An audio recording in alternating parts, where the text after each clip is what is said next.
E os documentos de inteligência americanos sobre a guerra da Ucrânia trouxeram informações sobre uma possível doença terminal do presidente russo Vladimir Putin.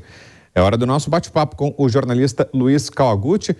Até que ponto, Kawaguchi, é possível acreditar nessas informações, hein? Boa noite. Boa noite, Brown. Boa noite, telespectadores.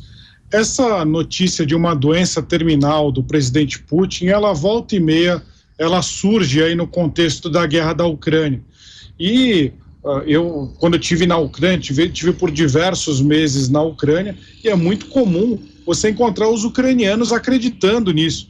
Inclusive, tem muito ucraniano que acredita que o presidente Putin já morreu há muito tempo e quem está ali no lugar dele seria um sósia. E, na verdade, a Rússia seria controlada por uma espécie de establishment que manteria um sósia do presidente Putin governando e, por isso, ficaria mais fácil para fazer as vontades desse establishment. Mas não tem nada provado sobre isso, não tem nada provado sobre a própria doença do presidente Putin. O que esses documentos trouxeram foi aí uma suposta informação aí de espiões que teriam chegado, uma informação que teria chegado para os ucranianos, que num dos dias de março, provavelmente no dia 5 de março, o presidente Putin faria uma quimioterapia e nesse ponto haveria aí um golpe contra ele, ou seja, pessoas do establishment russo que estariam querendo negociar com o Ocidente fariam uma espécie de sabotagem nas forças russas e poderiam, então, derrubar o presidente Putin. Claro que nada disso se confirmou. Esse dia caiu, se eu não me engano, num domingo.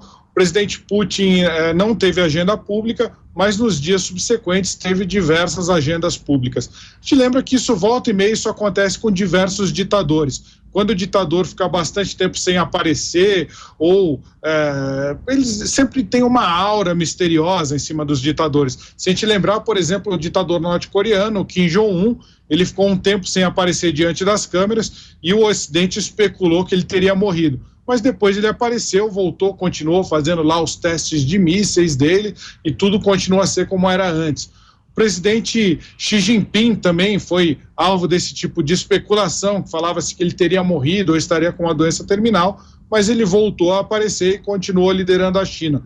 Muito provavelmente é o que vai acontecer também, ou é o que já está acontecendo com o presidente Putin, milagrosamente, estou brincando, é claro, mas coincidentemente, nesse ponto, a inteligência americana e a inteligência russa, ou a opinião americana e a opinião russa, elas convergem ao dizer que o presidente Putin não tem uma doença terminal.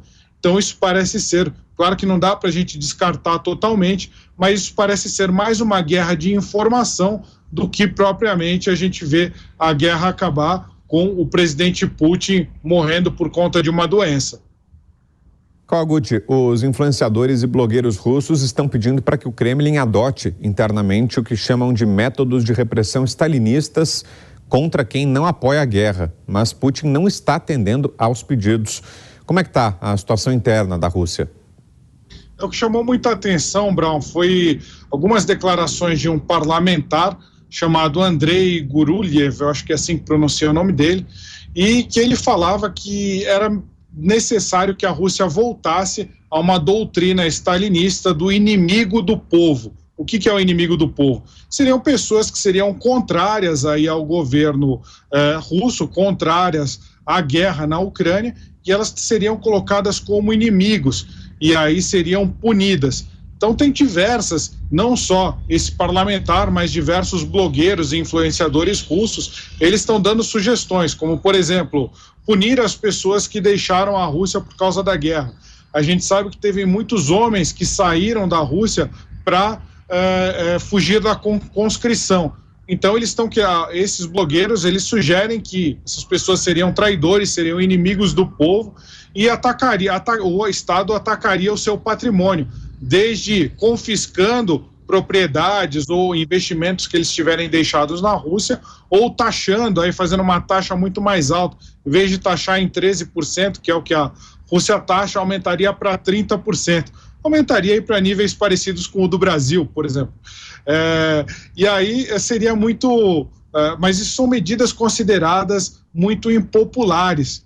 A gente lembra que quem está fazendo essa proposta do inimigo do povo é um integrante do mesmo partido ali do Rússia Unida, que, se a gente lembrar, integrantes do Partido dos Trabalhadores, há poucas semanas foram lá conversar com o pessoal do Rússia Unida para se integrar mais politicamente. São as mesmas pessoas lá, é o mesmo grupo político.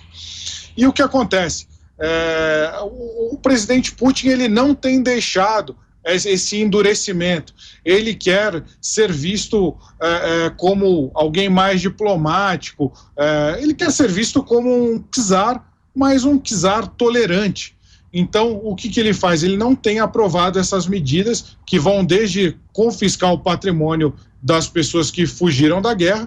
Outros blogueiros, até dentro dessa doutrina do inimigo do povo, têm sugerido que as pessoas que criticarem a guerra sejam sujeitas à pena de morte na Rússia, que seria aí uma doutrina stalinista. Mas o Putin está afastando isso. A gente lembra que o Putin, comparado com alguns membros do seu entorno, de toda a entourage ali da oligarquia russa, ele é considerado até uma pessoa moderada. Existem outros oligarcas muito mais radicais, que, se assumissem o poder, talvez não hesitassem em implementar essa doutrina stalinista. E no campo de batalha, os ucranianos afirmam estar avançando mais no sul, né, Karl Gutt? É possível que ocorram em breve novas liberações de território ocupado? A gente não pode descartar essa possibilidade, Brown.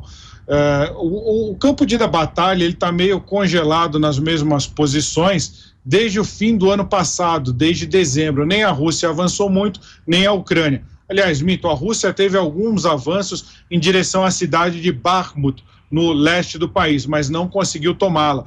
Conseguiu tomar uma outra cidade mais a norte, ali chamada Soledar.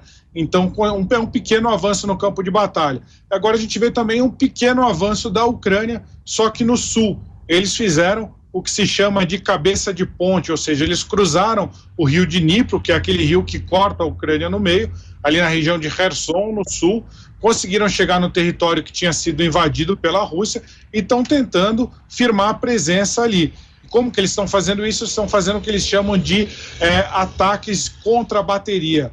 A Natália Rumeniuk, que é a porta-voz do Comando Sul da Ucrânia, falou que o investimento, aí, ou seja, os ataques ucranianos estão sendo destinados a destruir a artilharia russa e blindados que estão ali naquela região. Então, quando eles conseguirem limpar toda aquela região ali de artilharia e de blindados, é possível que eles consigam fazer o cruzamento desse rio, que dentro da perspectiva militar, essa manobra de se cruzar um rio é uma coisa perigosíssima, é uma coisa que causa muitas baixas.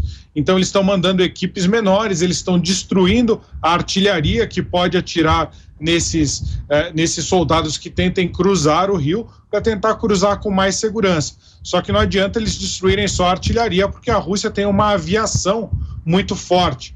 Então, ainda assim, as tropas que tentarem cruzar esse rio vão estar bastante vulneráveis. Isso pode ser aí um ensaio da contraofensiva, ou seja, um ataque ucraniano que estava previsto para acontecer agora nos próximos meses, com a estabilização do clima lá na Ucrânia. Ok, Luiz Karl Gutt, obrigado pela presença, Karl Gutt, mais uma vez, boa noite, até a próxima. Até a próxima.